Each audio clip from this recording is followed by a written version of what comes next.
And here's the thing. When it comes to our, our attempts to conclude where we think this story of COVID is going, and boy, we've been at this since March. There was a respite during the summer, curiously. We managed to kind of move on to other news stories. I'd quite like right now, frankly. I had a bit of a row in the office with producer Ricky on this one. I thought, we should be talking about Danny Dyer and the working classes running the UK. That's a cracking subject. We will delve into that a little later. But I'm afraid these are irredeemable realities of our times, of what is happening. And I'm reading this, and I know this is going to upset people at the back already when I mention Imperial College London. It's funny, all these areas that we were never all so familiar with, virologists and epidemiologists, certain clinical laboratories, universities, colleges, etc., research groups. Their warning is stark. Nearly 100,000 people are catching coronavirus every day. England alone, this is according to a major analysis. The study by the aforementioned Imperial College says the pace of the epidemic is accelerating and estimates the number of people infected is now doubling every 9 days. The authors say we are at a critical stage. Something, they say, has to change. France and Germany, of course, have turned to forms of lockdown to control the virus. Robert Jenrick, the community secretary, said that they wanted to try to avoid a national blanket approach to coronavirus restrictions where a 3-tier alert system is in place. 0344 499 1000. We understand the R rate. I know the R rate isn't the only factor. I think it's rising faster in London than anywhere else right now. That's not the same as having more infections. It's not the same as having hospitals overrun. So it is but one factor. But I think if you went down to Paddy Power and said, I'd like to open a book on the Tier 3 scenario entering the capital, I don't think the odds you'd get would be great on that right now. Is a vaccine the only answer? I mean, that's fundamentally, I suppose, where I want to investigate that point. There is a huge fear of a vaccine. Can I just ask, without going too conspiratorial, why the fear of the vaccine? What's the reason for the fear of the vaccine? If you consider what we have vaccines for, I mean, we have vaccines to travel, for example, in the UK. You could travel to a place where there's yellow fever, typhoid, a chance of hepatitis A, things like that. We have vaccines. You take a vaccine before you go. I mean, look at what you have when you're a Brit in this country. Babies under 1 year old at 8 weeks, the 6-in-1 vaccine. The rotavirus vaccine, Men B, 12 weeks, 6-in-1 vaccine, second dose. Pneumococcal PCV vaccine. I'm saying this like I know what all this stands for, aren't I? Yeah, and Ricky was impressed there for a second. Wow, Collins has done his research on this. Rotavirus vaccine, second dose, 16 weeks old, again, third dose of that. Men B, the second dose of that, age 1, off it goes again. MMR, pneumococcal PCV vaccine, second dose. Men B is what? Flu vaccine, age 2 to 10, 3 years and 4 months old. The MMR, second dose. You've got the HPV vaccine at some point between the ages of 12 and 13. At 14, the 3-in-1 teenage boost vaccine. In adults, 65 plus, the pneumococcal vaccine again. There it is, the flu vaccine, 65 years and over every year. Shingles vaccine, if you're 70 years and over. If you're pregnant, you get the flu vaccine offered, of course, during that. You get the whooping cough vaccine from being 16 weeks pregnant. We're vaccinated all over the darn show. Why is everybody scared of this one? What is the fear of the coronavirus vaccine? How did that happen? Should we not be shouting, bring on the vaccine? I mean, a vaccine is just man's natural evolutionary response to a clinical viral scenario or circumstance and the changing face of that virus or circumstance. So flu, things change. There's a flu vaccine. You can have that every year.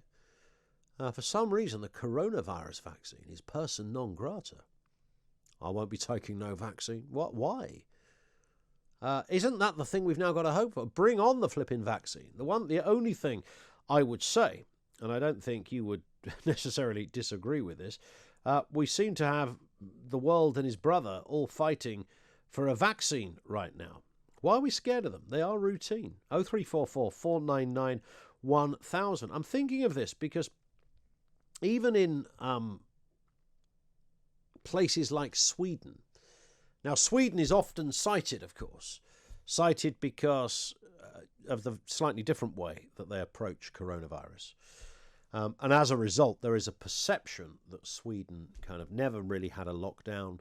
There were no big restrictions, and they didn't have a huge death rate. That's not quite true on the death rate. I think fifth highest in Europe, certainly when I looked at the beginning of the week. And then today, Anders Tegnell, who is the kind of public face of the Swedish authorities, said that the pandemic is at a critical juncture in Sweden. The number of cases rose by 70% in a week.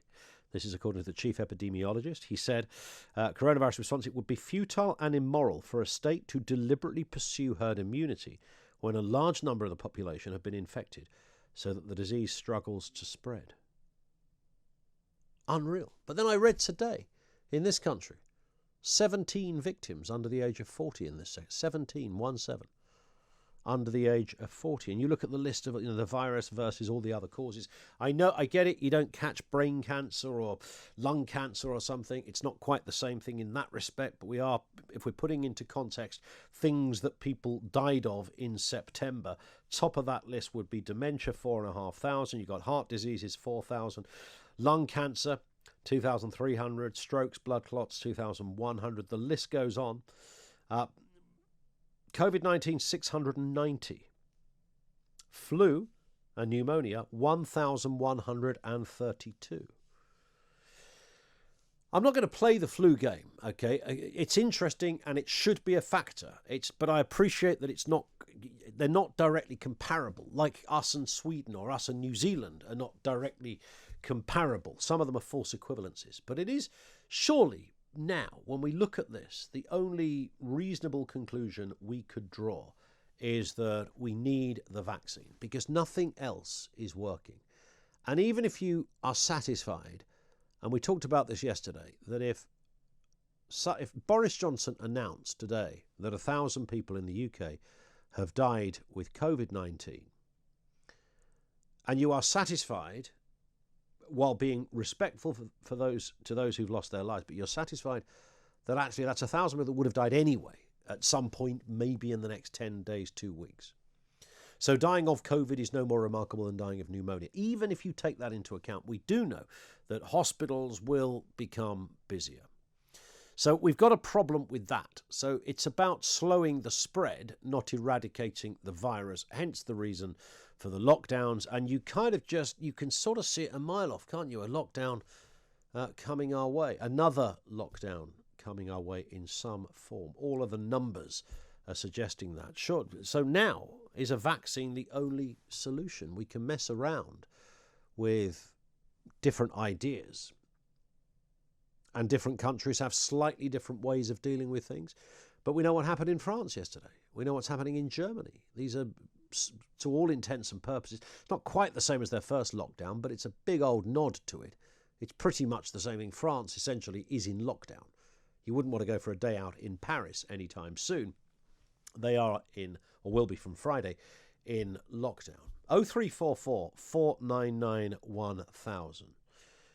Is that it now? Have we just got to... Every headline I'm reading goes against everything we'd like to think we can do. And that's just get on with it. So, yeah, we can get on with it. If you get it, you're 99.9% chance that you're not going to die. You could be one of the unlucky ones. That could be unlucky in all number of diseases. You could be unlucky with influenza and lose your battle against the flu. But we do know that it will clog up some hospitals. So we've got a problem there for a start, and one that we can't ignore. Even if we think this is something we shouldn't be suggesting is going to end the world, it's not the bubonic plague, it will clog up the hospitals. Whatever view you take, we're going to clog up the hospitals, right? 0344 499 1000. The problem with the vaccines is there's about 100 different people who are trying to find these things, it seems to me. And if you consider the amount of stories right from the off. Do you remember back in March? Or there might be a vaccine by July, and then that would be counted. So you couldn't do one it's not possible. Scientifically speaking, you couldn't do that in a matter of months. Some of them take years. In some areas, I think HIV, I don't think there is a vaccine still for HIV. 30 years on. So it's not always, it's not that quick. And everybody seems to be at every country. Oh, we think we've got the vaccine. There was pictures the other day in my newspaper showing me the vaccines on a conveyor belt as if they were about to land on the shelves in Boots. What was that all about? Vaccine by Christmas, vaccine by May, vaccine by April, vaccine by mid-2021. When's it going to come? The headlines come thick and fast. I'm not absolutely sure that the reality is manifesting itself anytime soon. Do we now conclude that whatever way you look at this story of COVID, a vaccine is now our only chance of normality?